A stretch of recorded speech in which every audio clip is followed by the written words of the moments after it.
সকালবেলাতে একটা ভিডিও করে তোমাদেরকে বলে দিয়েছি আফরান নিশো আর মেগাস্টার শাকিব খান এই দুজনের মধ্যে কিন্তু ঝামেলার অবসান ঘটলো বলা যেতে পারে।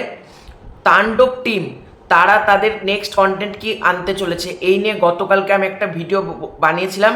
সেখানে আমি বলেছিলাম তাণ্ডব টিম তারা তাদের গান একটা রেডি করেছে, যেটার preview copy Mahendra Soni post করেছিলেন, এবং তাণ্ডব টিম তাদের ট্রেলারও রেডি করছে, এটা তোমাদেরকে গতকালকে আমি জানিয়েছিলাম। তো আজকে মহেন্দ্র সোনি কিছুক্ষণ আগে ফেসবুকে পোস্ট করে জানিয়ে দিয়েছে কিন্তু তাণ্ডবের ট্রেলার আসতে চলেছে। মহেন্দ্র সোনি বেশ মজা করে লিখেছে, খেলা করেন শাহরিয়ার শাকিল রেদওয়ান রনি আর নাম খারাপ হয় আমাদের দিয়ে রায়গান রাফিকে ট্যাগ, চলো এবার ট্রেলার রেডি করি। এই পোস্টটা কিন্তু মহেন্দ্র সোনি অর্থাৎ এসবিএফ এর কর্ণধার নিজে পোস্ট করেছে।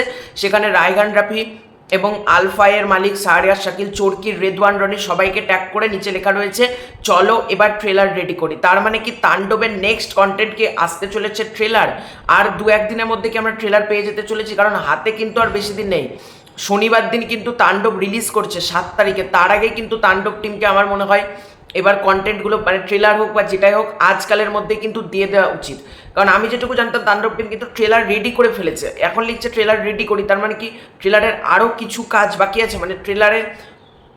ট্রেলার তো একটা তৈরি হয় না, 3-4টে তৈরি হয়, তাহলে কি এখনও ট্রেলারের কাজ বাকি আছে? আমি এরকম কোনো আপডেট এখন আর আসছে না। তবে গতকালকে আমি তোমাদেরকে বলেছিলাম, মিললো তো আমার কথা, যে ট্রেলারও রেডি হয়েছে, গানও রেডি হয়েছে।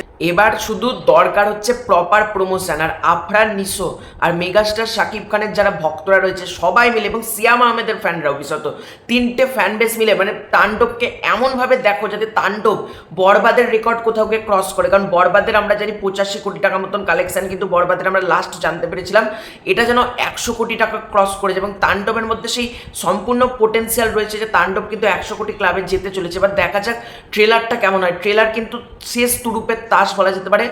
তুফানের যখন ট্রেলার এসেছিল, রায়ান রাফি তুফানের ট্রেলার এনেছিল, তুফানের ট্রেলারটাও আমার ব্যাপক লেগেছিল। এবার দেখা যাক তাণ্ডব ট্রেলার কেমন হয়। তাণ্ডবের ফোরকাস্ট তো তাণ্ডবের প্রত্যেক কটা কন্টেন্ট কিন্তু ভালো, এটা বলতে হবে। ট্রেলারটা যদি একবার ভালোভাবে কাটিং করা যায়, এই সিনেমাকে অল টাইম ব্লকবাস্টার হওয়া থেকে কেউ বাঁচাতে পারবে না। এমনিতেই মেগাস্টার শাকিব খান এবং আফরান নিশো দুজনের মধ্যে ঝামেলা মিটে গিয়েছে। এবার খালি অপেক্ষা তাণ্ডবের ট্রেলারের, এবং তাণ্ডব এই ঈদে অনলি তাণ্ডব, অনলি তাণ্ডব, অনলি তাণ্ডব। তো তোমাদের এই পুরো ব্যাপারটা নিয়ে কি মতামত কমেন্ট করে জানিও। খুব শীঘ্রই আছে নতুন কোনো ভিডিও, ততক্ষণের জন্য বাই বাই।